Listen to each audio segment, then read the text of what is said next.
And that actually links through to the next section here. I do want to come back in a moment, but another lens to, I'll come back to this, another lens to evaluate the work is, we've been working with students with what they do before the reading, during the reading and after the reading. But one of the lens and evaluation for our practice is that shift of thinking to, it's what students do independently during the reading that is our goal. Are we moving students to, during the reading, that they are independently applying strategies, decoding reading and comprehending more powerfully? And the question that we just raised, is the level of challenge correct?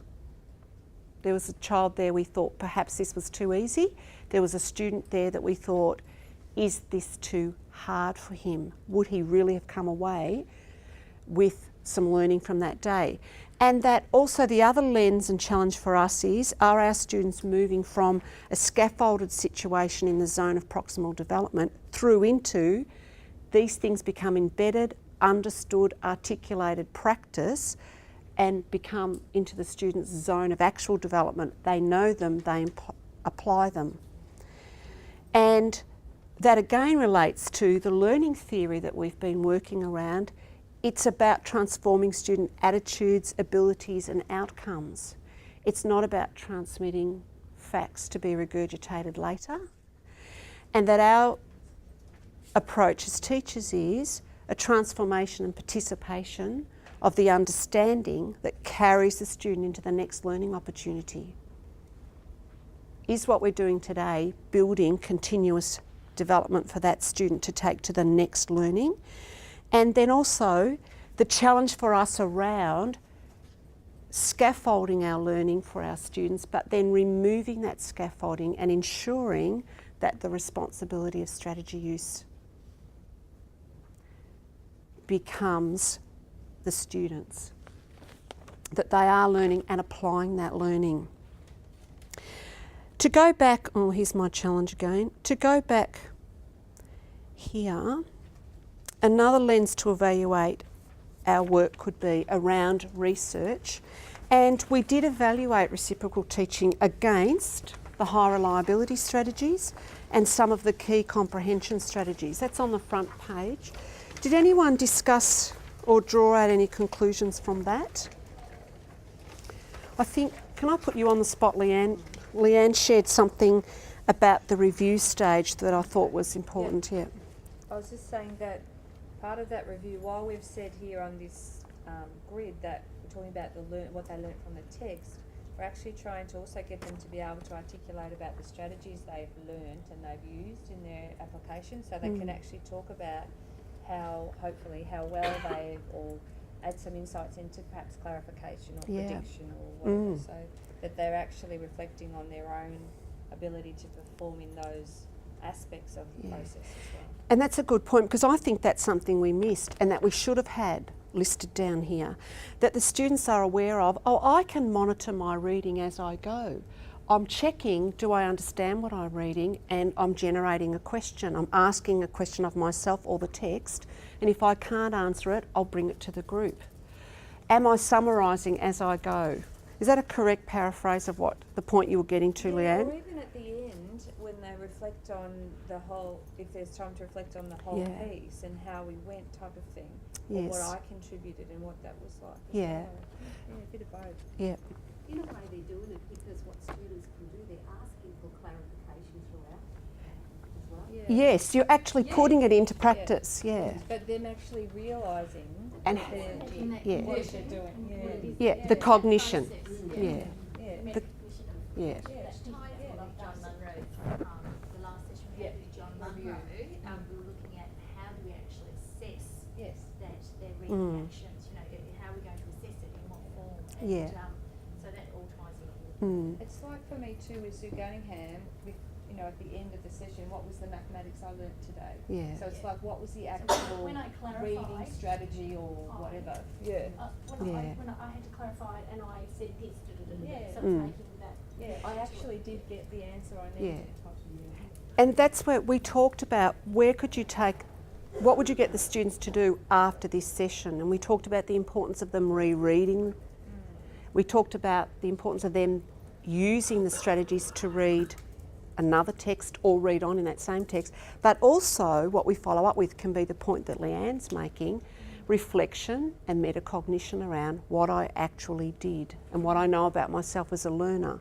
But just sort of something else, because, and I know it's obvious, Yeah. but No. we're also trying to get them, the purpose of this too is to get them to be able to do this for themselves Yes. as they read anything. Yes. So if they can start to realise, I had to ask a clarifying question for myself and I took it to the group. But, you know, they're Yeah. actually seeing, oh yeah, when I read, I ask questions, I predict, I Yeah. And that's an important point, because if they knew how to do it, they would already be doing that. And that's part of why we chose this instructional approach for those students. Our comprehenders, strong comprehenders, won't need that.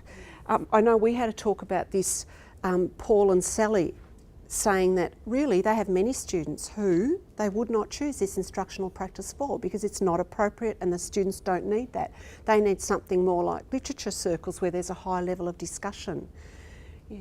And that point that you just made, Leanne, it's what a student does during the reading, and that's our goal. Yeah.